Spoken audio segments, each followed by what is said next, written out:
Na-in-love ako sa best friend ng boyfriend kong cheater. Naniniwala ako noon na si Eric na ang forever ko. 3 taon na kami kaya akala ko siya na ang the one. Minsan nakakasama ako ng barkada niya sa mga inuman at doon ko nakilala si Derek, ang best friend niya. Tahimik lang si Derek noon sa gilid ng mesa na palagi daw designated driver at bantay ng lahat. Hindi ko alam that time na habang abala kami ni Eric, nagkakagusto pala sa akin si Derek.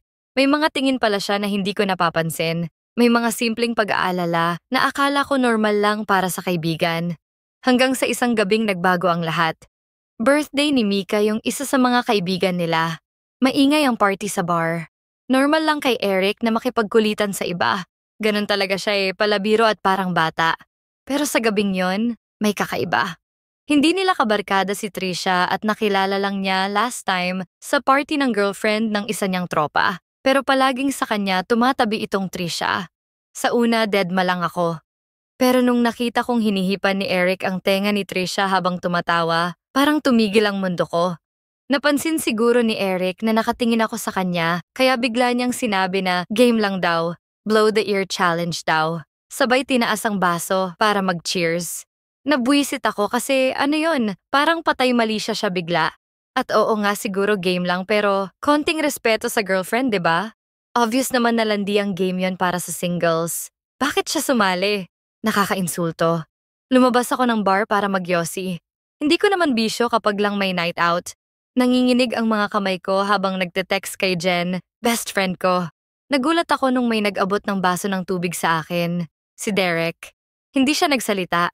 Tumayo lang siya sa tabi ko at tahimik na nagyosi. Parang naghihintay lang sa sasabihin ko. Sira ulo yung best friend mo, bigla kong nasabi. Hindi siya umimik dahil paano nga ba niya ipagtatanggol ang luko-luko niyang kaibigan, di ba? Pumasok na ako ulit sa bar para sunduin si Eric. Sumama naman siya sa akin. Umuwi na kami. Nag-away kami sa kotse. Nag-sorry siya at sinabing pinapalaki ko daw, wala namang issue. Sa mga sumunod na araw, napansin kong naging cold si Eric. Laging busy at lagi daw may lakad kasama ang barkada. Pero wala si Derek sa mga lakad na yon dahil nakikita ko sa social media niya na nagpo-post siyang nasa ibang lugar siya. At alam kong kapag may lakad ang barkada, hindi pwedeng hindi magkasama yung dalawang yon, so talagang nagdududa na ako. Nalaman ko lang ang totoo nang makita ng friend ko ang kotse ni Eric na papasok daw sa motel. Nakunan niya ng picture, nakita ang plaka.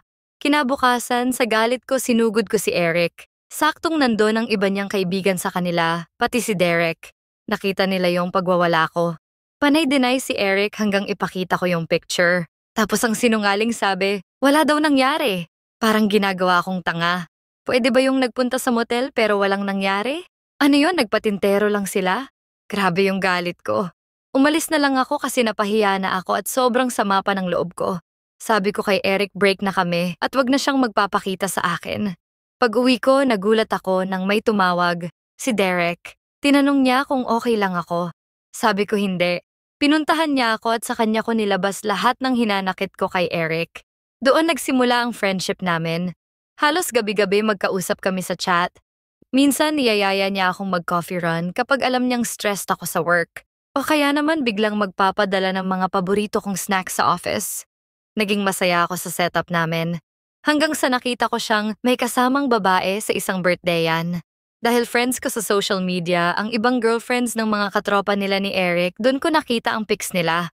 Magkatabi sila sa table. May isang kuhang nakapatong pa yung ulo ng babae sa balikat niya. Maganda yung girl, maputi at sporty type. Halos walang makeup pero pretty. Simple lang. Bagay sila ni Derek. Nagulat ako sa kirot na naramdaman ko. Doon ko na-realize na may feelings na pala ako para sa kanya. Ni hindi ko alam kung paano ito nabuhay sa dibdib ko, kung alam ko namang awkward kasi syempre ex ko si Eric na best friend niya naman. Naisip kong baka naghahanap lang talaga ako ng bago. Rebound ba? At dahil siya yung palaging nandyan na nakikinig sa akin, kaya siya ang naging target ko. Nagsimula na akong umiwas sa kanya dahil ayoko na ng gulo. Gulo sa emotions at feelings ko. Kailangan kong ayusin ang sarili ko bago ako tumalon na naman sa isang relationship. Saka wala naman talagang kami ni Derek. Gusto lang akong i-comfort nung tao. Mabait naman kasi talaga siya. Hindi ko nga alam kung bakit sila naging magkasundo ni Eric, ganong opposite sila sa madaming bagay. Si Eric yung babaero type talaga. Bago kami alam kung madami siyang naging girlfriends. Pero tulad ng madaming ebang naloko ng cheater, naniwala akong magbabago siya kapag naging kami. Pero mali ako. Si Derek naman ang tipong responsable. At siguro kung siya ang una kong nakilala at niligawan niya ako, baka naging kami. Pero wishful thinking lang ang lahat ng sinasabi ko dahil wala ngang gusto sa akin si Derek at meron na siyang love interest. Obvious din yon sa caption ng pics na simpleng Derek Heart Anna. Ano pa ang ibig sabihin nun? Tapos nakita ko yung Anna pinusuan din ang picture. Move on time! Na naman. Hindi nga ako nagkaroon ng oras mag-move on kay Eric tapos move on na naman kay Derek at sa ilusyon kong pag-ibig. Saklap. One time nag-chat sa akin si Eric. Nagulat ako. Ang sabi kung pwede daw kaming magkita. Pupuntahan daw niya ako. Gusto lang daw niyang mag-sorry. Hindi ko ito inasahan at na-curious ako kaya sabi ko, sige. Dumating siya sa bahay na may dalang mga pagkain. Parang manliligaw na ewan. Hindi ko gets ang trip niya pero pinatuloy ko. Yun nga sabi niya, sorry daw. Apparently, naghahanap ng mahihingahan ng sama ng loob dahil nahuli niyang nag-cheat si Trisha. Makapal din itong Eric na to sa isip-isip ko. Ako yung niloko niya at pinagpalit dun sa Trisha tapos sa akin siya magrereklamo nung niloko siya. Baliw. Habang pinagmamasdan ko siya, na-realize ko na noon ko pa dapat nakita kung gaano siya ka-selfish. Hindi naman talaga siya nagpunta sa akin para mag-sorry. Naghahanap lang siya ng taong galit din kay Trisha at iniisip niyang ako yun dahil yun ang naging kabit niya nung kami. Pero salamat na rin na sa akin siya nagpunta dahil na-realize kong hindi ko na siya mahal. Ang dali niya palang kalimutan dahil cheater na masama pa ugali. Nung naramdaman kong parang gusto pang makascore, sabi ko, inaantok na ako. Nagpaalam naman. Hinatid ko hanggang sa gate at nagulat ako nung makita ko sa labas si Derek. Nagulat din si Eric. Ang tanong agad kung ano daw ang ginagawa doon ni Derek. Sobrang yabang akala mo siya may-ari ng bahay ko. Eh di sabi ko friends kami ni Derek. Umalis na si Eric pero halatang asar. Pinatuloy ko si Derek. Nagtanong siya kung kami na raw ba ulit ni Eric. Siyempre sabi ko hindi. Tumango lang siya tapos ang tanong, mahal mo pa ba siya? Nagulat ako. Hindi ko inaasahan ang tanong. Sabi ko, bakit niya na itanong? Sabi niya kasi raw kung hindi na baka pwede niya akong ligawan. Grabe yung kaba ko. Napatulala ako sa kanya. Akala ko sasabihin niyang, it's a prank. Pero hindi. Seryoso siya. Eh di sabi ko, nakita ko siyang may kasamang iba sa party. Yung anak ako. Nakita ko na may pa-heart pa dun sa Derek Heart Anna. So paano kako niya ako liligawan kung meron siyang iba?